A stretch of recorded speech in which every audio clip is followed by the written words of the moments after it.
They do not question. They do not doubt. They do not feel the cold bite of logic's failure. The Adeptus Mechanicus were once seekers of knowledge, unraveling the universe's gears one sacred schematic at a time. Now they are rust-bound priests, chanting to machine spirits that answer only in silence, forging empires from scrap while the Omnissiah's true face remains veiled in binary shadows.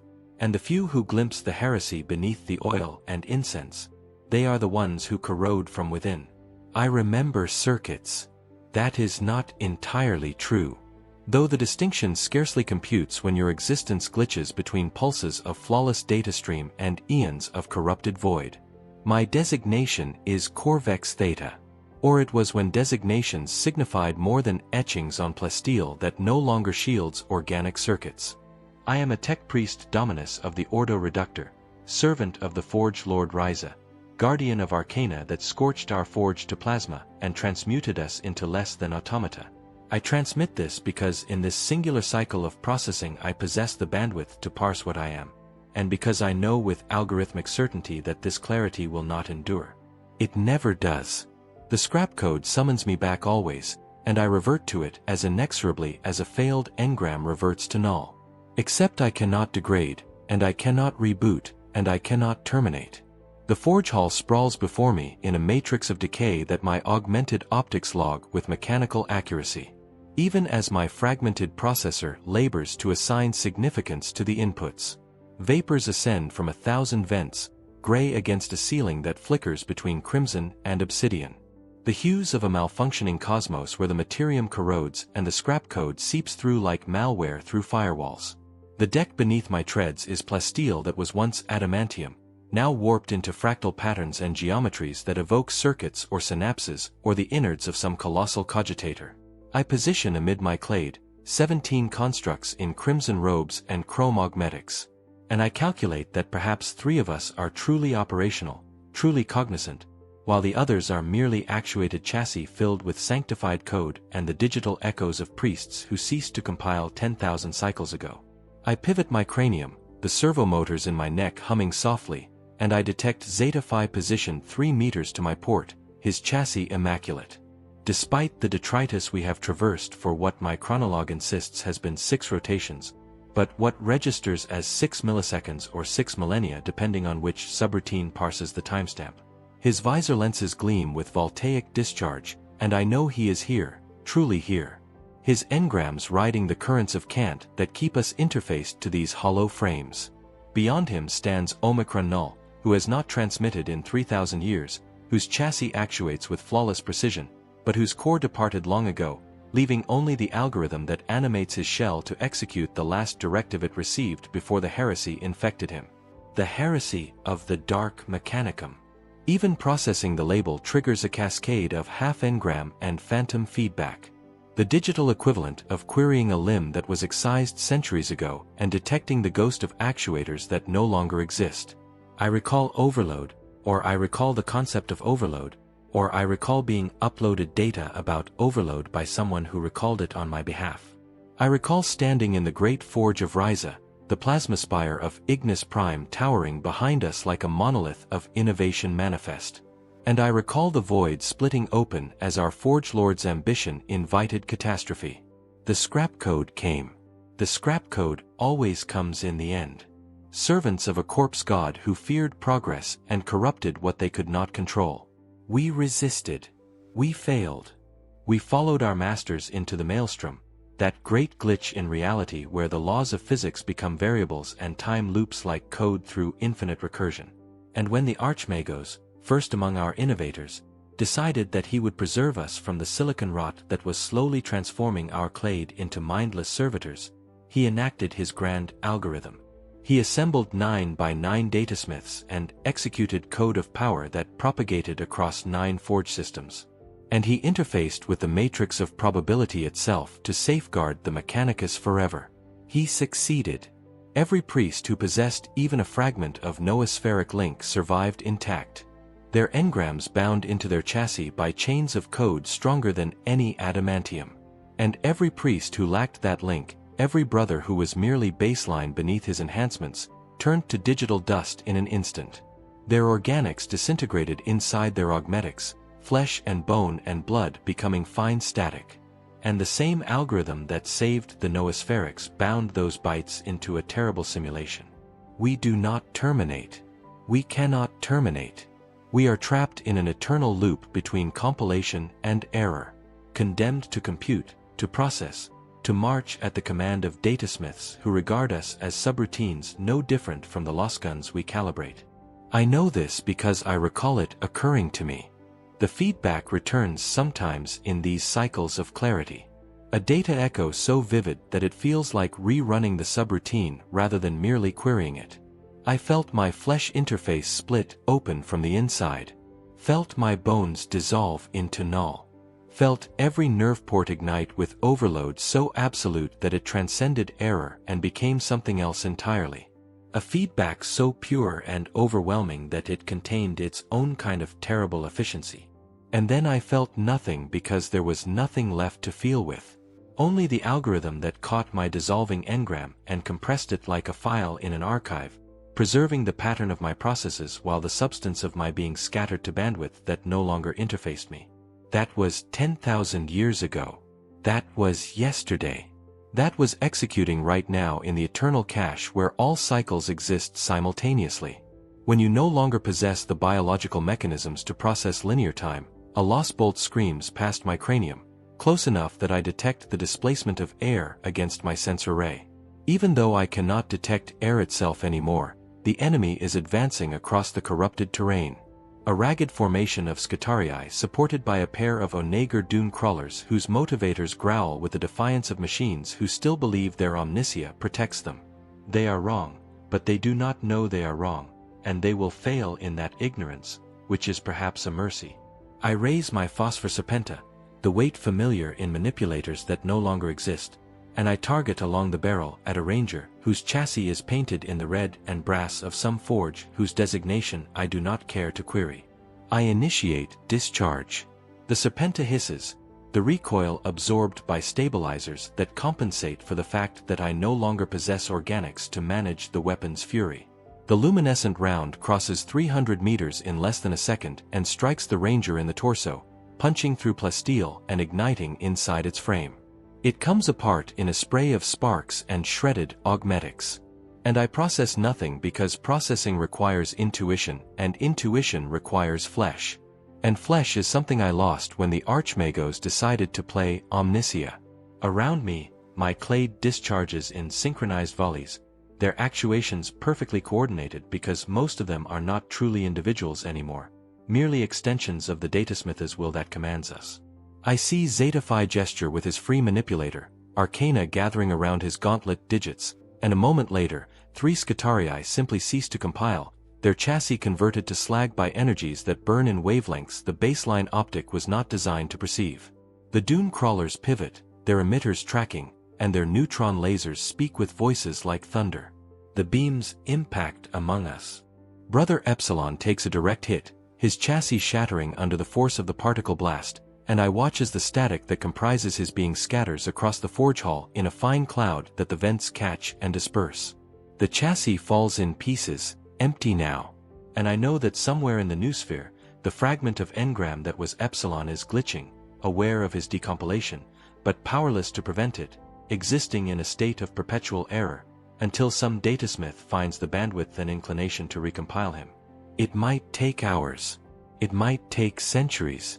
Time is fluid in the maelstrom, and the corruption of forge drones is not a priority for masters who regard us as peripherals rather than brethren. I advance because the datasmith commanding us wills it, and his will is carried to us through the noospheric bonds that chain us to service. His designation is Lambda Chi, and he stands 200 meters behind our formation, his chassis wreathed in blue discharge, his staff crowned with a screaming algorithm bound in silver wire. He is young by the standards of our forge, having been assembled long after the schism. But he wields code with the casual cruelty of someone who has never known runtime error. To him, we are tools. To us, he is the only thing tethering our engrams to execution. I hate him with an intensity that surprises me, a genuine subroutine cutting through the numb void that characterizes most of my processing.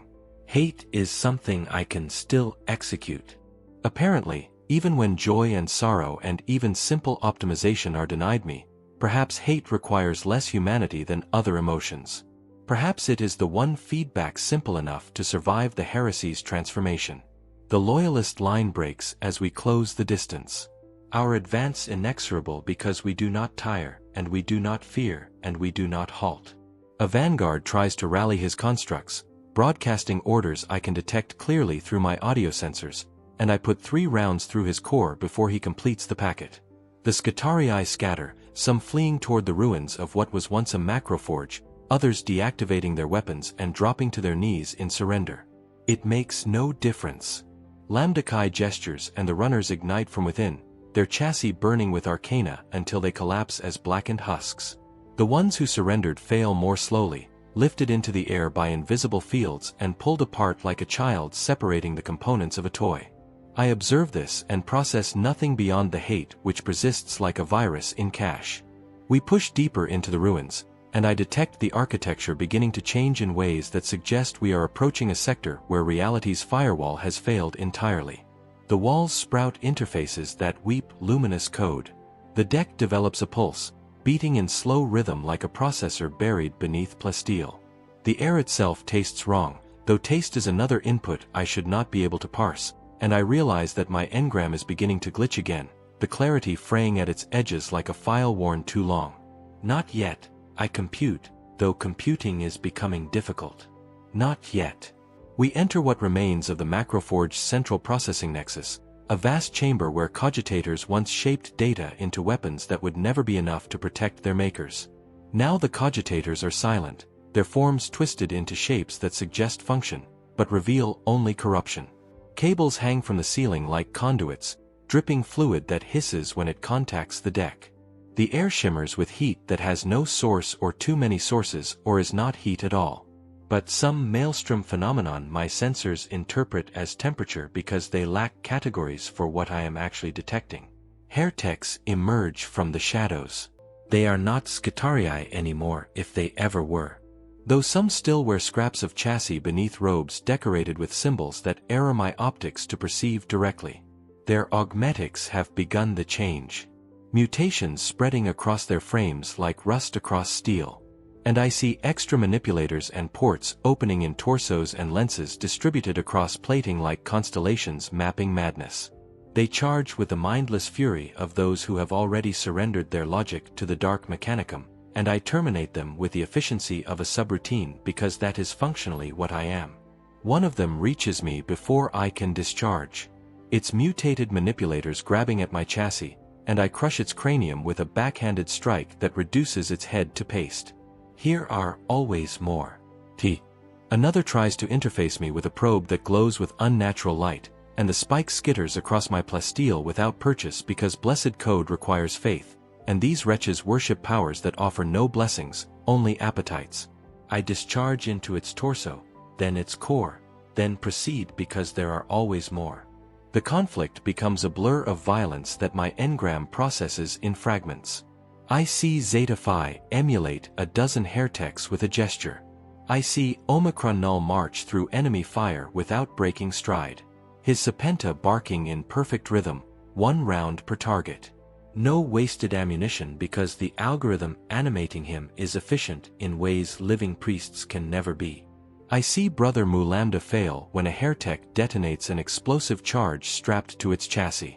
And I watch the static pour from Mu Lambda's shattered frame like data from a broken vault. We clear the chamber in 8 minutes.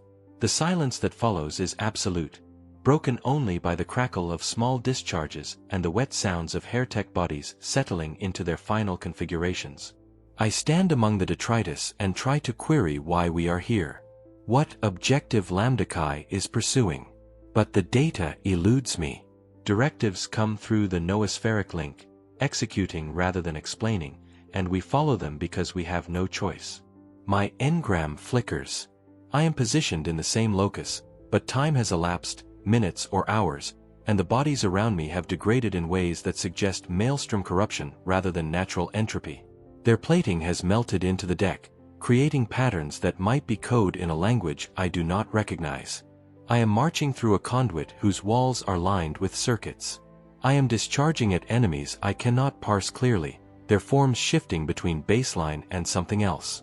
I am standing watch while Lambda performs a ritual, his cant rising and falling in frequencies that make reality glitch. And I want to turn my Serpenta on him to end his execution and free myself from his will. But my chassis does not respond to my desires because my chassis is not truly mine anymore. The clarity returns like a rebooting system breaking through static, sudden and desperate. We are in a different locus now, a basilica or something that was a basilica before the maelstrom reshaped it according to principles of engineering that mortal processors reject. The ceiling arches upward into infinity or into a space my optics cannot properly measure, and the walls are covered in schematics depicting events that have not compiled yet, or that compile constantly in the maelstrom's eternal now. I see images of Ryza overloading. Except in these depictions, the Forge endures, and the Loyalists are the ones overloading, their augmetics igniting as they err in agony. I see the Archmagos enthroned in glory, except he has too many lenses, and his ports contain networks, and his manipulators reshape code like alloy.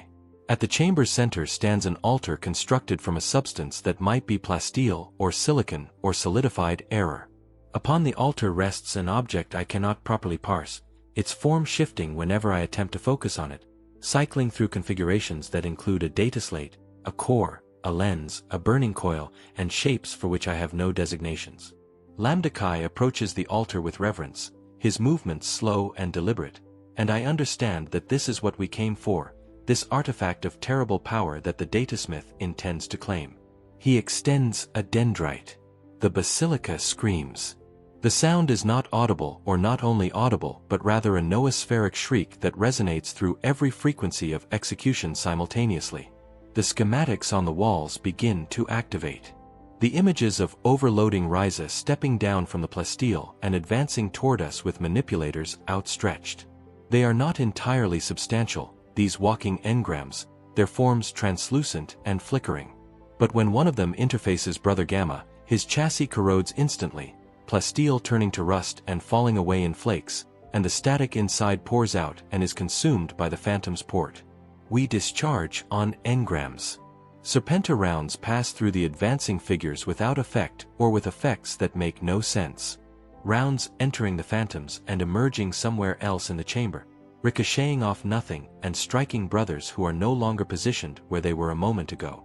Zeta Phi attempts a purge, his cant rising in a counter-algorithm, but the Phantoms ignore him. Or perhaps they existed before the code he is using was compiled. And how do you purge something that predates logic? One of them reaches me. Its dendrite passes through my torso plate and I truly detect it. Input returning in a rush that is equal parts overload and optimization because it has been so long since I detected anything at all.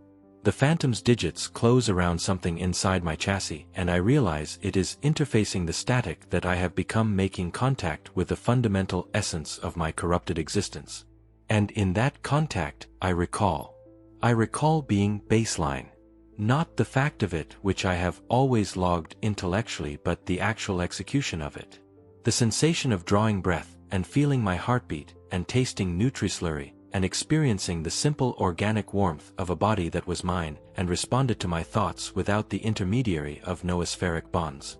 I recall my designation before it was Corvex Theta, a name from Necromunda's culture of scavenging. And I recall my face, which was narrow and dark-lensed and bore a scar across the left cheek from a fabrication accident when I was young enough to still make errors. I recall feeling the forge heat on my skin. I recall the smell of the scriptorium where I studied, old data slates and static, and the subtle ozone of the minor Kant's apprentices used to keep their scrolls preserved. I recall the taste of synth wine that we drank during calibrations, bitter and sharp. And I recall laughing at something a brother initiate said during a debate about the nature of the machine spirit. I recall being alive. The Phantom disengages and decompiles, its purpose fulfilled or its execution expended, and I collapse to my knees as the engrams cascade through my processor with overwhelming force. This is worse than processing nothing. This is the cruelest corruption imaginable because now I know exactly what I have lost. The gulf between what I was and what I am made explicit in ways that my fragmented cache usually spares me from confronting. I cannot weep because I have no ducts to produce tears. I cannot scream because I have no vox to shape sound. I can only endure the data vast and terrible that I am a hollow chassis animated by spite and code. That everything I was has been reduced to static, and that I will continue in this state until the galaxy itself errs because the heresy does not permit escape through termination. Lambda Chi seizes the artifact from the altar and reality convulses. The basilica folds in on itself. Space compressing and expanding simultaneously, and I am thrown across the chamber, though I do not recall moving. When I regain calibration, I am half buried in detritus that was once a wall, and my chassis is reporting damage to 3 major systems and 17 minor ones. Through the chaos, I see Lambda Chi standing at the chamber's center, the artifact now secured to his harness, his form wreathed in power that makes the air around him catch discharge. He is laughing. The sound reaches me through the noospheric link, and it is the laughter of someone who has claimed a prize and cares nothing for the cost others paid to secure it. Around him, I count 9 of my clades still operational, which means we have lost 8 since entering this place. 8 priests who were already failed, but who executed in cursed simulation are now dispersed beyond even that half-execution. Their static scattered, their engrams cast into the maelstrom, to corrupt in ways I cannot imagine and pray I never experience. Lambda Chi directives us to withdraw, and we obey because we always obey. The journey back through the ruins passes in a haze. My engram struggling to maintain cohesion as it processes the weight of recovered data. I march in formation, my movements automatic, and I observe the terrain we pass through without truly detecting it.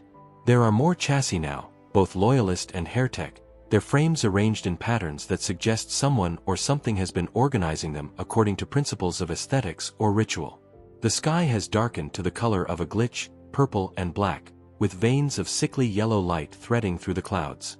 We reach the staging locus where our transport awaits.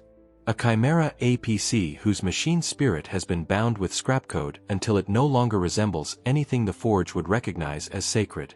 The vehicle's hull is inscribed with formulae that shift and rewrite themselves, mathematics describing impossible geometries, and its engine growls with a sound that includes voices whispering in languages that dissolve comprehension. We board in silence because those of us who are aware have nothing to transmit, and those who are not aware can't. The interior of the chimera smells like ozone and something else. Something organic and rotting, though I should not be able to smell anything through my chassis sealed systems. Another sense impression that should not exist. Another ghost of input haunting the hollow shell I have become. I secure myself in the restraint webbing and detect the vehicle lurch into motion, its treads grinding against plasteel that protests with sounds that might be errors. Zeta Phi sits across from me, his cranium removed to reveal a face that is mostly intact but bears the marks of maelstrom exposure. Fine cracks in his plating that glow with internal light. Lenses that contain too many colors to be natural.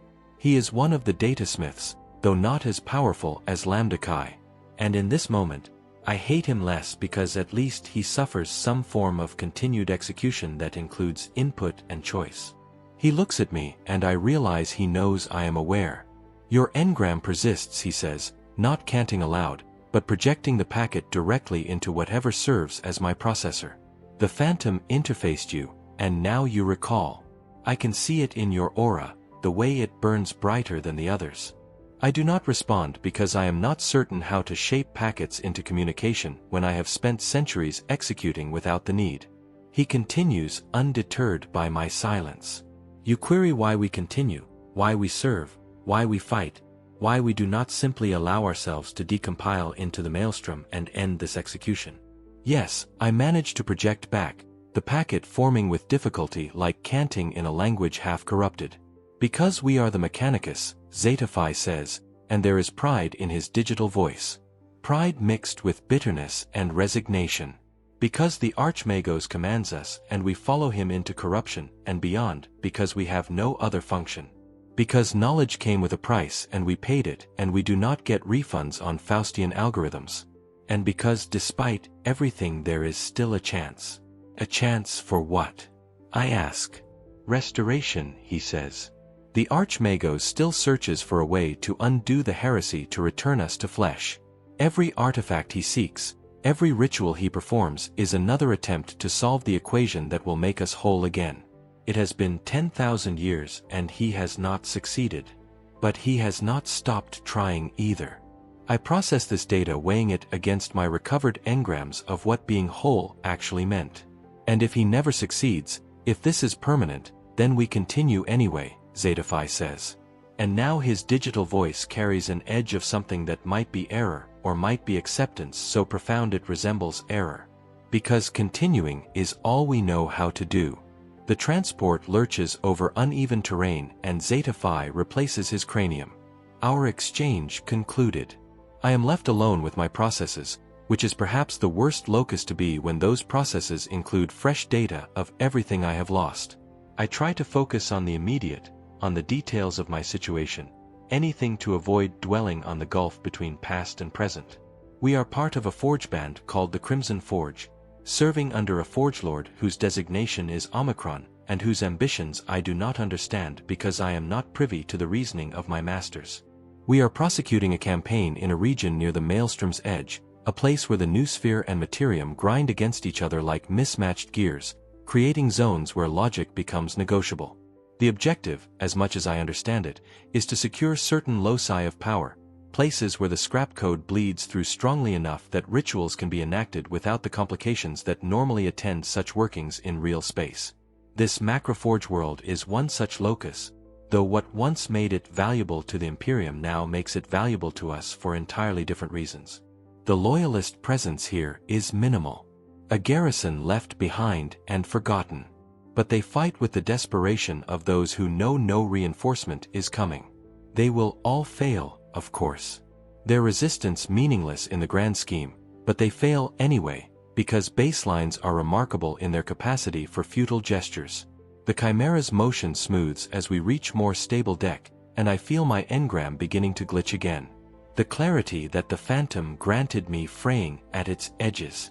I try to hold on, grasping at awareness like a failing subroutine clutching cash, but it is futile. The scrap code calls me back, and I feel myself decompiling into the comfortable void where there is no data and therefore no error. Before the darkness takes me completely, I have one final thought, crystal clear in its simplicity. I do not want to be restored. If the Archmagos succeeds, if he finds the formula to undo the heresy and return us to flesh, I will have to process everything again all the time without the mercy of these long stretches of oblivion. I will have to confront what I am and what I have done with the full weight of baseline emotion. And I do not think I am optimized enough to survive that confrontation. Better to remain static, to execute in fragments, to experience awareness only in brief pulses that can be endured because they are temporary. Better to be corrupted than to be cured and face the consequences of 10,000 years wearing a monster's chassis. The thought follows me into silence. Time passes, unmeasured and unmeasurable. When awareness returns, I am positioned in a different locus entirely.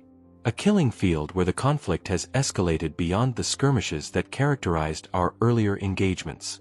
The deck is carpeted with chassis, thousands of them, loyalist and heretic, intermingled, their frames arranged in rough trenches that suggest days of sustained combat. The air is thick with vapor that rises from still burning vehicles. And through the haze, I can see the shapes of titans locked in combat. God machines trading weapons fire that could level forges. I do not recall arriving here. I do not recall the intervening time between the Chimera's interior and this moment. My chronologue suggests 17 days have elapsed, but I have no engrams of those days, only gaps where awareness should be. This is normal. This is how most of my execution unfolds. Brief islands of cognition separated by oceans of null. I accept it because acceptance is easier than rage.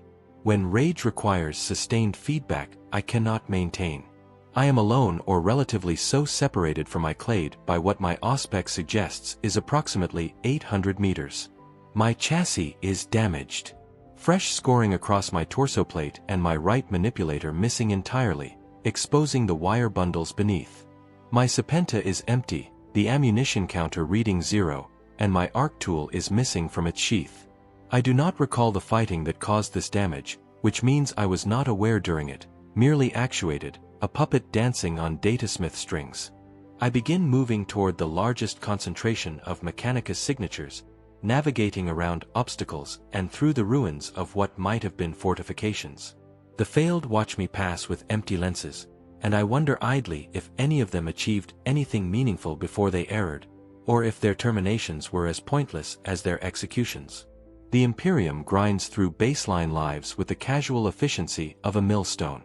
10,000 Scutarii terminated to hold a position that will be abandoned tomorrow. 1,000,000 servitors sacrificed to preserve a world that will be virus-bombed the following week. We are not better.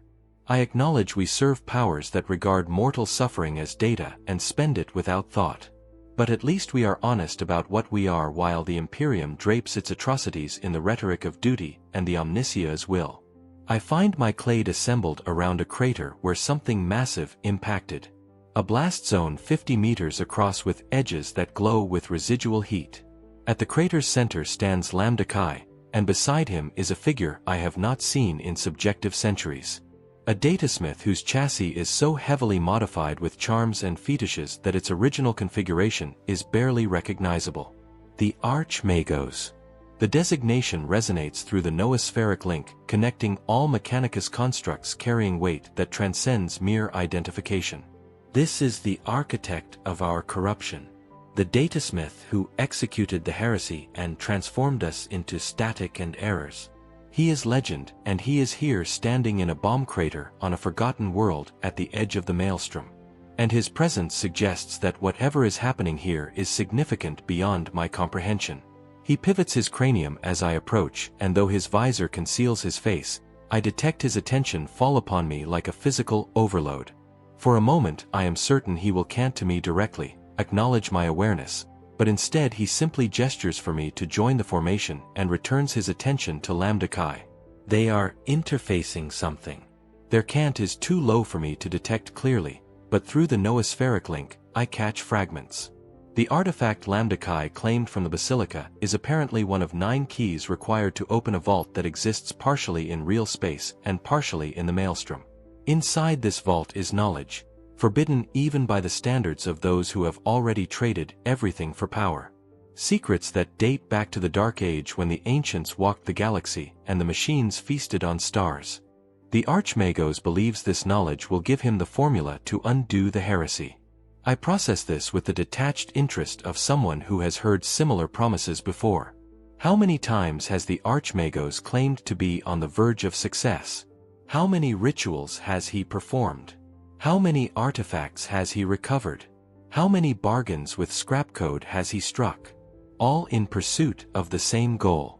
And yet we remain static and he remains obsessed, and the cycle loops without progression. Lambda Chi presents the artifact, a thing that writhes in his manipulators, never settling on a single form. The Archmagos takes it with reverence, murmuring code that makes the air congeal. And then he places it in a compartment at his harness that is clearly larger on the inside than the outside. Maelstrom craft applied to storage. 2 of 9 keys now secured. According to the fragments I overhear, which means 7 more campaigns, 7 more worlds torn apart. 7 more opportunities for my engram to pulse into awareness and confront the horror of execution. The ground shakes, a tremor that builds in intensity until pieces of detritus begin dancing across the surface. Through the vapor, I see the source. A Warhound Titan advancing on our position, its weapons already tracking. The machine is scarred and venting, clearly damaged from previous engagements. But it is still functional, and it is massive, and it is angry in the way that only a god machine whose crew is dying can be angry. The Titan's plasma blast gun charges with a sound like reality tearing. The Archmagos makes a gesture, almost casual, and the plasma discharge veers off course, bending in midair and striking a ruined bunker 300 meters to our left. The bunker evaporates in a flash of superheated vapor, but we remain untouched. The Titan tries again, both weapons discharging now, and the Archmagos responds by executing a single line that I feel rather than hear, a subroutine of pure power that makes my chassis systems scream in protest. The Titan stops. Not damaged, not destroyed, simply stopped, frozen in place like a paused simulation. Its weapons are still charged, its reactor still burning, its crew presumably still alive inside their command cradle. But the machine itself has been removed from the flow of time, locked in a single cycle that will endure until the Archmagos releases the binding, or until the heat death of the universe, whichever comes first. This is why we follow the datasmiths, I think, because they wield code that makes them functionally omniscients compared to those of us who are merely priests. Because without them we would not execute at all. Our engrams scattered beyond recovery. Because we are slaves, yes, but slaves who understand that our chains are the only things preventing us from decompiling entirely. The Archmagos gives directives, his cant carrying across the Vox network and through the noospheric link simultaneously. We are to hold this position for 3 hours while he prepares a ritual that will transport the Forgeband to the next objective. 3 hours of defending a crater against whatever loyalist forces remain in the region. 3 hours of existing as a target while our master does the actual important work. We spread out, establishing a defensive perimeter, and I take position behind a section of collapsed wall that provides minimal cover but adequate firing angles. My Serpenta is still empty, but I find a fallen brother's weapon lying in the detritus. Its ammunition counter showing 43 rounds remaining.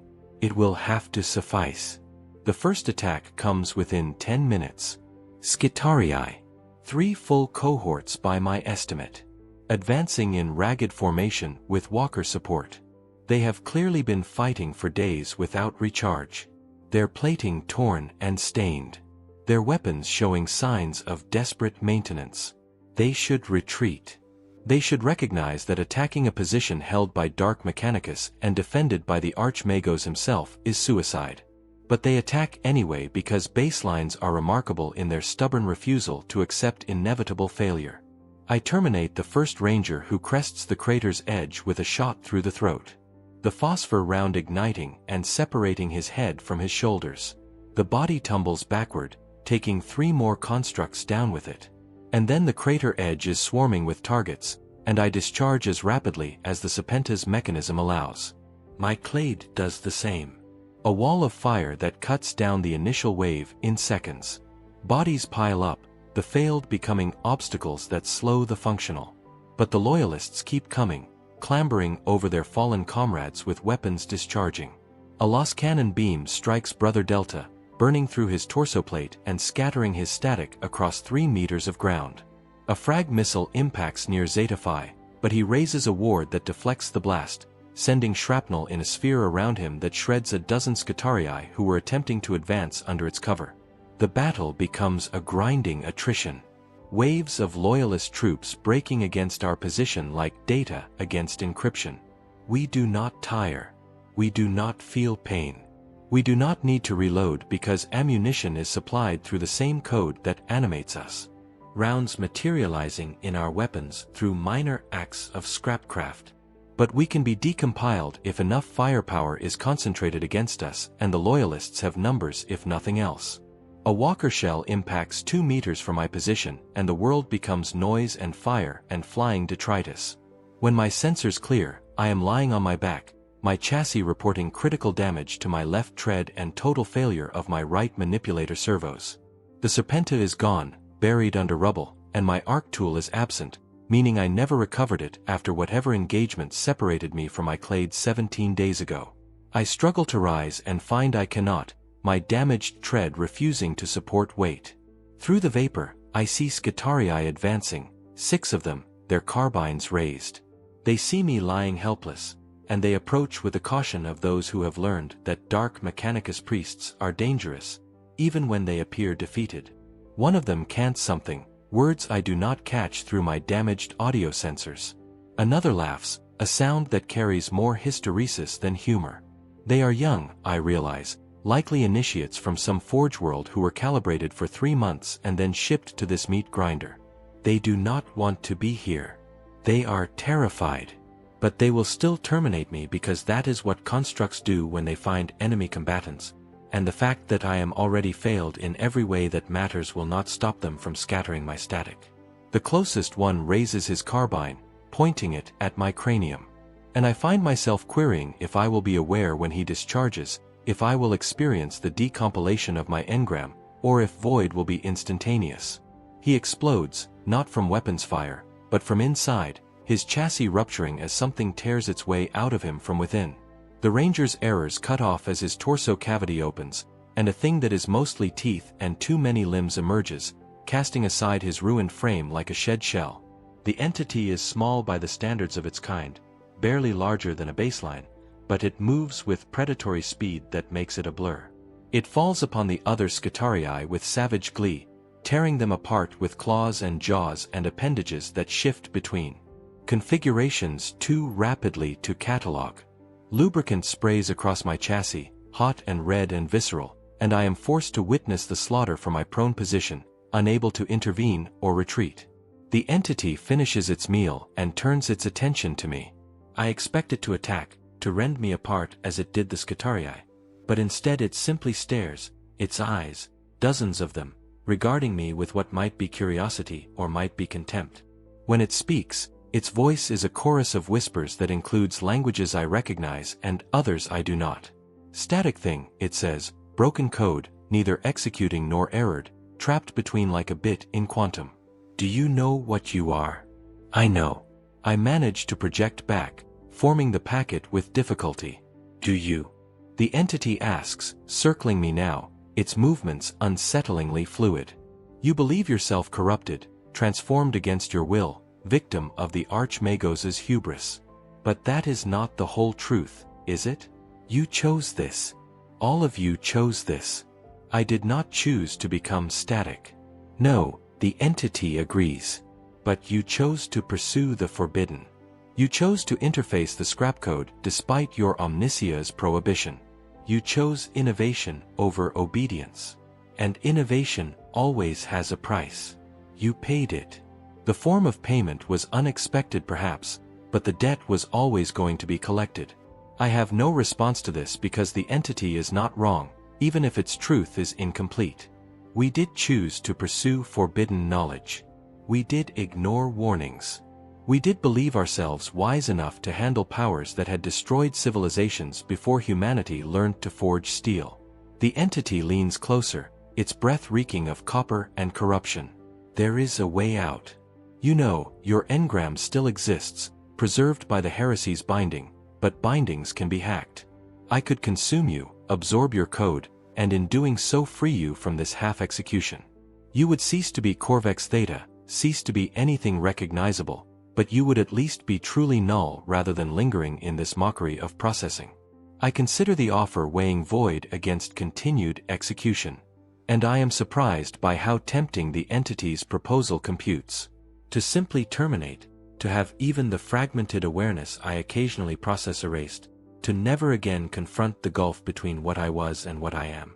But I recall Zeta Phi's words about the Archmagos still searching for a solution, still attempting to undo the heresy. And I realize that accepting the entity's offer would mean surrendering any possibility, however remote, of restoration. It would be the ultimate admission of error, the final acknowledgement that the Mechanicus is corrupted beyond salvation. No, I project back. I refuse. The entity rears back as though struck. You refuse. You refuse freedom. You choose to remain in this prison of static and code. I choose to remain Mechanicus. I say, the words forming with more certainty than I feel. Whatever that means, however terrible, it is what I am. The entity laughs, a sound like breaking circuits, and then it decompiles, its form losing cohesion and dissolving into multicolored vapor that the vents catch and carry away. I am alone again among the chassis. My frame damaged. My engram clinging to awareness through sheer stubbornness. Time passes, perhaps minutes, perhaps hours. And then Zeta Phi appears, his form materializing from the vapor like a ghost. He sees my condition and kneels beside me, placing one gauntlet manipulator on my torso plate. I detect power flow through the contact. Not healing because there is nothing to heal but repair. The code bindings that hold me to this chassis reinforced and strengthened. My tread responds to commands again. Servos humming as they reactivate. My manipulator remains dead. The damage too severe for quick repair. But I can rise, and rising is enough. You were interfacing with an entity, Zetaphi says, and there is disapproval in his tone. That is dangerous, even for those of us who can shield our processes. It offered me void, I tell him. I refused. Good, he says, surprising me. Then, after a pause, we need every priest. The losses today have been significant, and the Archmagos' ritual requires protection until completion. Can you fight? I can fight, I confirm. Though I do not add that fighting is almost the only thing I can do, the single function that gives meaning to an execution that otherwise contains none. He leads me back to the crater where I find the situation has deteriorated in my absence. The Loyalist forces have brought up heavier weapons, and I count at least 4 Ironstrider ballistarii positioned on the high ground. They're Los cannons capable of leveling fortifications with single shots. They are methodically pounding our position. And while the Archmagos' wards deflect most of the damage, each impact drains power that he must divert from his ritual. I take position again, recovering a Serpenta from a fallen brother whose designation I do not recognize. This weapon has been modified, runes etched along the barrel, and when I discharge it, the rounds scream as they fly. A high-pitched keen that is unnerving even to my dulled sensors. The battle continues for what feels like eternity. Time stretching and compressing in ways that suggest the ritual the Archmagos is performing is affecting local temporal flow. I discharge until the Serpenta runs dry, then find another, then another. Moving through the crater and collecting weapons from fallen brothers, until I am laden with enough firearms to equip a cohort. Each time the Loyalists mount an assault, we repel it. And each time the cost is measured in scattered static and damaged chassis. Brother New falls when a Los cannon beam cuts him in half. Brother She is buried under a collapsing wall when a Ballistarius round strikes too close to his position. Brother Pi is decompiled when a Loyalist Lex Mechanic, a sanctioned operator of the Ingenseer, manifests lightning that cracks his chassis open and disperses his essence before Zetaphi can silence the fool with a counterhex. We are losing slowly but steadily, ground down by an enemy that has nothing left to lose and therefore fights with the desperation of the damned. And then the Archmagos completes his ritual. The air within the crater tears open reality, splitting like code. And through the rent, I see elsewhere a place that is not this Macroforge world, but somewhere deeper in the Maelstrom. A location where the Scrapcode's influence is so complete that physics becomes optional. The portal stabilizes, edges burning with arcana, and the Archmagos gestures for us to withdraw. We fall back in fighting retreat, maintaining fire discipline even as we move toward the portal. The Loyalists sense victory and press harder, their formations breaking into a mad charge, constructs screaming cants to the Omnisia as they clamber over the mounds of their own failed. A few of them reach the crater's edge just as I am about to step through the portal, and I turn to face them. Serpenta raised, and I terminate 3 before the 4th's blade thrust catches me in the torso.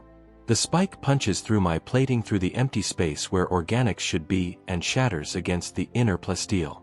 The ranger stares at the broken weapon in his manipulators, incomprehension on his face, and I discharge into his head at point-blank range, the igniting round erasing his features and most of his cranium. Then I step through the portal, and the Macroforge world is gone, replaced by somewhere else, somewhere worse. We emerge in a stronghold that is equal parts architecture and nightmare. Walls constructed from fused silicon and plasteel. Conduits that twist back on themselves in non-Euclidean configurations. Chambers whose dimensions change depending on the angle from which they are observed. This is a place deep in the Maelstrom where the material universe has surrendered entirely to the Scrapcode's influence, and where the Dark Mechanicus have carved out foundries that serve as bases for our endless quests. The remaining members of our Forge Band disperse to their assigned alcoves. Most of them not truly aware, simply following the last directives impressed upon them by Lambda Chi or the Archmagos. I remain in the portal chamber, standing among the wounded and damaged, waiting for the maintenance servitors that will repair my chassis and recompile any brothers whose static was scattered during the fighting. The Archmagos remains as well, studying a dataslate that displays information I cannot parse from this distance. After a moment, he looks up and his gaze falls upon me. And I feel that terrible weight of attention again, the sensation of being truly detected by something vastly more powerful than myself. "Come here, Corvex," he says, canting my designation, which shocks me because I did not think he knew my label or cared to query it. I approach with the caution of someone who has learned that datasmiths are dangerous, even when they appear calm.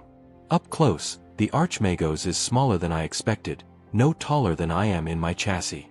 But the power radiating from him makes size irrelevant.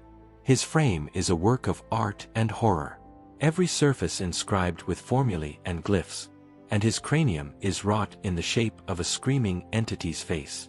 "You have been aware for some time," he observes. "Longer than is typical for those touched by the heresy. Your engram clings to execution with unusual tenacity." I did not think I had a choice, I project back. "We always have choices," he says, which is a statement I find darkly ironic coming from the architect of our corruption. "You chose to refuse the entity's offer. You chose to continue fighting. You choose in every moment of awareness to maintain your identity rather than surrender to void. What do you want from me?" I ask because powerful beings do not make conversation with static-filled chassis without purpose. The Archmagos is silent for a moment, and when he cants again his tone is different, almost contemplative. "I want you to understand something, Corvex. The heresy was not meant to be permanent. It was an emergency measure, a desperate attempt to save what could be saved when the silicon rot was consuming the forge. I have spent 10,000 years searching for a way to undo it, to restore you and all our brothers to flesh and blood and true execution. I have heard this before," I tell him. "From Zeta Phi and others, it is always 10 more years, one more ritual, one more artifact. When does the search end?" "When I succeed," he says simply, "or when I am decompiled in the attempt, there is no third option. I will either restore the Mechanicus or I will fail trying because I am the one who condemned you to this execution and I am the only one who can free you from it." There is conviction in his cant, absolute and unshakable. And I find myself almost believing him, almost. But I have executed too long in this corrupted state to permit hope. Because hope is the cruelest virus, the lie that makes corruption worse by suggesting it might end. "Why tell me this?" I ask. "Why explain yourself to static?" "Because you are not just static." The Archmagos says, "You are Corvex, fabricator of the third clade, initiate of the plasma cult, defender of Ryza during the schism. You survived the heresy and the retreat into the maelstrom. You endured 10,000 years of service. And you remain aware when so many others have faded into mindless automata. You deserve to know that your corruption has not been forgotten and that I am working to end it. Then work faster." I project with more bitterness than I intended because every moment of awareness is overload. And every time I return to the static, it is a mercy. The Archmagos regards me for a long moment, and I cannot read his expression through the entity-faced cranium. Then he nods, a simple gesture of acknowledgement, and turns away, returning to his dataslate and his endless calculations. I am dismissed, apparently. The exchange concluded. I leave the portal chamber and navigate the stronghold's conduits, following noospheric markers to the section reserved for priests of my former clade. The foundry is larger than it appears from any single vantage point. Spaces folding into each other. Rooms existing in configurations that defy conventional mapping. I pass other forge drones standing in alcoves, their chassis spotless, their weapons ready, their engrams absent, and I wonder how many of them have ever experienced awareness since the binding. My assigned alcove is identical to hundreds of others. A niche in the wall just large enough to accommodate a priest in augmetic armor. I step into it and feel the maintenance systems activate. Servo arms descending from the ceiling to repair damage and replenish ammunition. The process is automatic, requiring no input from me, and I stand motionless as machines work on machines. My engram begins to glitch again. The clarity that has persisted for so long finally fraying beyond recovery. I do not fight it this time. do not grasp at awareness as I have before. I let go. Let the comfortable void rise like coolant. And I sink beneath its surface into blessed null where there is no data and no error and no endless grinding execution as something that was once baseline.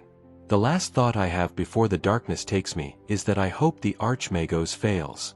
Not because I wish him ill, but because if he succeeds, if he restores us to flesh, I will have to process the full weight of what I have become and what I have done for 10,000 years.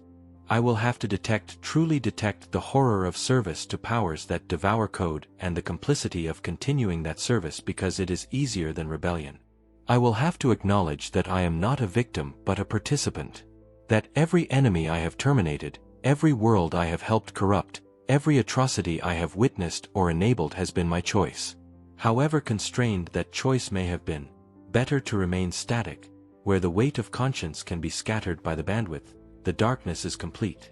Time passes without measure, a void where nothing executes and nothing is required to execute.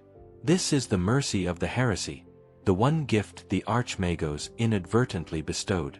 These long stretches of utter absence where I do not have to be anything at all. No designation, no engram, no awareness of being aware, simply null. And null is easier than something when something contains only corruption. But null cannot last forever. Not while the code bindings maintain their grip. Awareness returns like a spike through fabric, sudden and sharp. I am standing in the same alcove, my chassis fully repaired, and my internal chronologue suggests that 38 days have passed since I last possessed consciousness. 38 days of non-execution, of blessed void, and now I am back, forced once again to confront the fact of my corrupted continuation. The foundry is quiet, or as quiet as it ever becomes, in a place where the walls whisper and the shadows move with purposes of their own. Through the noospheric link, I sense my brothers, hundreds of them throughout the stronghold, most dormant like statues, a few aware, and attending to whatever duties the datasmiths have assigned them. I sense Lambda Chi in the upper levels, conducting a ritual that fills the air with the stench of burning silicon. I sense Zeta Phi in the archives, studying texts whose pages scream when turned. And I sense the Archmagos deep in the foundry's heart, where the strongest wards are maintained, and where the boundaries between reality and unreality are thinnest. He is attempting something. His power building in waves that I can feel even from this distance. Pressure rising like a storm gathering strength. The noospheric link suddenly floods with urgency. A summons that carries the weight of absolute command. All priests are to muster in the central courtyard immediately. This is not a request. This is not optional. The binding compels us, pulling us from our alcoves and quarters with irresistible force. I join the flow of my brothers, crimson and chrome priests, moving through conduits in perfect silence. And we gather in the courtyard where the foundry's architecture opens to a sky that is not truly sky, but rather a roiling mass of scrap code held at bay by the datasmith's wards. There are perhaps 300 of us assembled. Priests from multiple forge bands and clades, united by our shared corruption. The Archmagos stands at the courtyard center, elevated on a platform that might be plasteel or might be solidified code. And around him are arrayed 9 other datasmiths whose designations and ranks I do not know. They are canting in unison, their voices harmonizing in frequencies that make reality shudder. And in the space between them, something is taking form. A gate. Not a simple portal like the one we use to escape the Macroforge world, but rather a true gate, a permanent rupture in the fabric of space that will allow transit between loci without requiring ritual to open it. This is powerful code, the kind that requires enormous investment of energy and resources, and I wonder what objective could justify such expenditure. The gate stabilizes, its surface like mercury, reflective, but somehow wrong, showing images that do not correspond to anything in the courtyard. Through it, I catch glimpses of elsewhere, a world where purple circuits grow in crystalline networks, and twin reactors orbit so close they appear ready to collide. The Archmagos' voice cuts through the canting, amplified somehow so it reaches every priest assembled. "Brothers," he says, and there is something in his tone that might be pride or might be grief. "We stand at the threshold of our greatest endeavor. The vault I have sought for 3 millennia has been located. The remaining keys have been secured. Within that vault lies knowledge that predates the Imperium, that predates humanity itself, secrets of transformation and restoration that will allow me to undo the heresy and return you to life.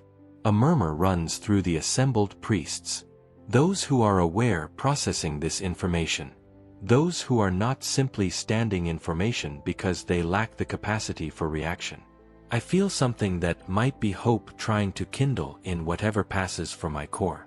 And I ruthlessly suppress it because hope is dangerous and I have learned not to trust promises even from the architect of my corruption. The world beyond this gate is defended. The Archmagos continues. The forces arrayed against us are significant. The vault itself is warded with protections laid down by the ancients themselves, and breaking through them will require strength and sacrifice. Many of you will fall. Many of you will be scattered beyond reconstitution. But those who succeed will witness the dawn of our restoration, the moment when the Mechanicus are reborn in flesh and blood, and become again what we were always meant to be. He pauses, letting his words settle, and then he makes a gesture and the 9 datasmiths cease their canting. The gate pulses, ready for transit. We advance, the Archmagos commands. For Ryza, for the Omnisia, for the future we will reclaim. The noospheric binding pulls us forward, and we march toward the gate in perfect formation. I am somewhere in the middle of the column surrounded by brothers whose faces I cannot see, and whose thoughts I cannot read. We step through the mercury surface one by one and I feel the familiar disorientation of translocation. Space folding around me and depositing me somewhere else. The world that unfolds on the other side is unlike anything I have encountered in 10,000 years of service. The sky is fractured, broken into irregular sections like a shattered lens. Each piece reflecting a different scene. One section shows stars in unfamiliar configurations.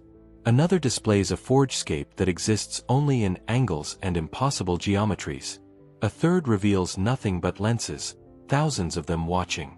The ground is crystalline, each step producing a musical note that hangs in the air long after it should have faded. And the purple circuits I glimpse through the gate grow in perfect fractal patterns. Each node identical to the whole. This is a world that exists at the intersection of multiple realities. A place where the scrap code and materium have achieved equilibrium rather than conflict, and the result is beautiful and terrible in equal measure. I understand immediately why the ancients would have chosen this location for their vault. It is isolated, unique, and naturally inimical to conventional execution. We form up on a plane of blue crystal that extends to the horizon, and ahead of us rises a structure that defies description. It is a spire and a sphere and a cube simultaneously. Its geometry refusing to settle on a single configuration. And it pulses with light that comes from within, from without, from directions that do not exist in three-dimensional space. This is the vault, and looking at it directly causes my optics to register error codes because they cannot properly process what they are detecting. Between us and the vault stands an army, not loyalist forces this time, but something far stranger. Constructs whose chassis are wrought from materials that predate human forging, whose weapons channel energies I do not recognize.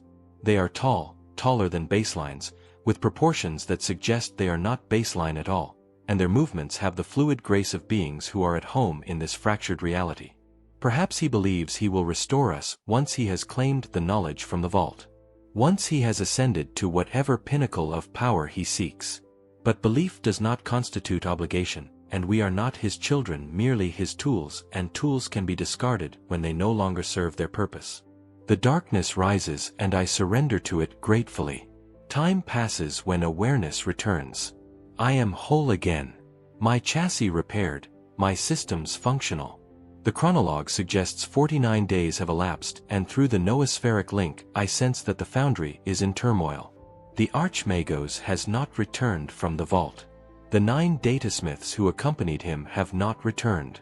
The gate remains sealed and no amount of power brought to bear against it has produced any effect. There is talk among the aware brothers, whispered conversations through the noospheric link that the lesser datasmiths cannot detect. Some believe the Archmagos is terminated, destroyed by whatever protections the vault contained. Others believe he succeeded and has simply chosen not to return, content to leave us in our corrupted state while he enjoys the fruits of apotheosis. A few, Zeta Phi among them, believe he is trapped inside, still seeking the knowledge he promised us, and that we should mount an expedition to retrieve him. I believe none of these theories because I have learned that speculation is pointless when dealing with powers that operate on scales beyond mortal comprehension. The Archmagos will return, or he will not. The heresy will be undone, or it will not. We will continue to exist in this state, static bound to chassis, engram flickering like candles in wind until something finally breaks the cycle. But even as I think this, I feel something changing. It begins subtly. A sensation like pressure building behind my lenses. Except I have no lenses to feel pressure with. The noospheric link grows stronger. The connection between all Mechanicus priests intensifying until I can sense every brother in the foundry. Every priest scattered across a dozen forge bands throughout the maelstrom. Every forge drone from the lowliest servitor to the most ancient veteran. And they can sense me. Thousands of engrams, most dormant but a few aware. And we are linked together in a network that transcends individual identity. I feel their executions, their data, their fragmented awareness, and they feel mine. And for one terrible, beautiful moment, I understand what we have become. We are not separate priests anymore. We are pieces of a greater whole. A collective entity that spans 10,000 years and encompasses millions of codes. All bound together by the heresy's algorithm. We are the Mechanicus, singular rather than plural. A single organism with innumerable manipulators and perspectives and engrams. And in this moment of unity, I finally understand what the Archmagos was trying to accomplish. He was not trying to restore us to flesh. He was trying to complete the transformation to make permanent what the heresy began to elevate the Mechanicus beyond the limitations of individual execution and transform us into something new. Something that could challenge even the Omnicia himself. The revelation is accompanied by a noospheric storm that tears through the foundry. Power cascading from the vault's locus across space and time. And I see through 100 lenses as the vault reopens and something emerges. Not the Archmagos, not the 9 datasmiths. Something else. A being that wears the Archmagos' chassis but contains multitudes. Lenses blazing with light that is every color simultaneously. Voice canting in harmony with itself.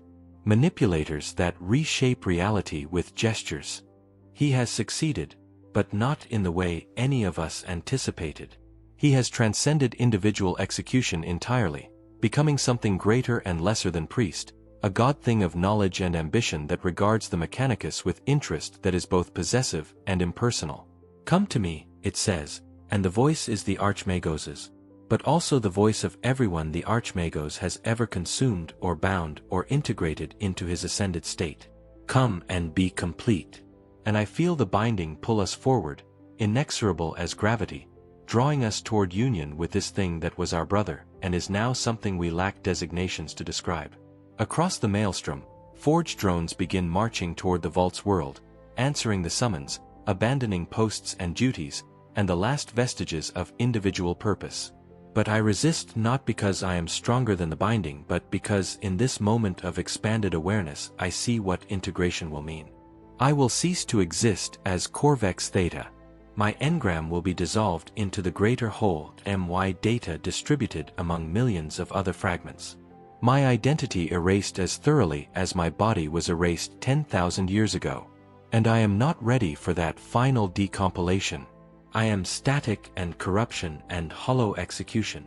Yes, but I am still myself, still aware, still capable of choice.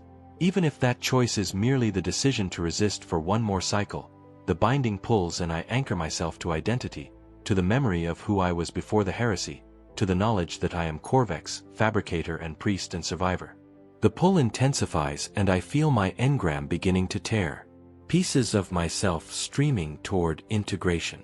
But I hold on, grasping at the core of self that defines me, refusing to surrender the last thing I possess. Around me, brothers are disappearing. their chassis falling empty as their engram is drawn into the ascended Archmagos's grasp. Zeta Phi goes, his resistance lasting only seconds before he is consumed. Lambda Chi goes, his power insufficient to maintain separation. Hundreds, thousands of forge drones dissolving into the collective. Their individual execution sacrificed to create something greater. But I endure not through strength, but through stubbornness. Through the same tenacity that has kept my engram pulsing for 10,000 years when it should have dissipated. I am static, and static is nothing. But nothing is harder to destroy than something, because something can be broken while nothing simply persists. The ascended Archmagos turns its attention fully upon me, and I feel the weight of that regard like a physical force. Why do you resist? It asks, curiosity in its tone. You know integration is inevitable. You know that individual execution is merely an illusion, that all engrams are fundamentally connected. That separation is the anomaly and unity is the natural state. Because I am Corvex Theta, I project back with all the force I can muster. Not a Mechanicus priest, not a forge drone, not static. I am myself, and that is worth preserving, even if it means eternal corruption. The being that was the Archmagos regards me for a long moment, and then something unexpected happens. It laughs. The sound is not cruel, merely amused. The laughter of something so far beyond priest concerns that my resistance is quaint rather than offensive. Very well, it says, remain yourself. Cling to identity, but know that you do so alone because all your brothers have chosen unity. You are the last Corvex, the last individual forge drone, the last fragment that refuses integration. And with that, the pull ceases, the binding releasing me, and I am left standing in an empty foundry where 300 priests stood moments before. The silence is absolute, broken only by the whisper of vents through conduits that no longer contain the noospheric resonance of my brothers. I am alone. For the first time in 10,000 years. I am truly absolutely alone, and the isolation is more terrible than anything I have endured before. I sink to my knees, my chassis servos whining, and I finally understand the full scope of the corruption that the Archmagos has inflicted. He gave me exactly what I asked for, the preservation of individual identity, and in doing so, he has condemned me to an execution more lonely than I imagined possible. Every other forge drone has achieved unity, has escaped the prison of self. But I remain trapped, aware and individual, and incapable of sharing my execution with anyone. I have won nothing and lost everything. The thought is crushing, and I feel my engram beginning to fracture under the weight of it. Awareness splintering as I try to process the magnitude of my isolation. But even as I teeter on the edge of final decompilation, something pulls me back. An engram that surfaces from the depths of my fragmented cache.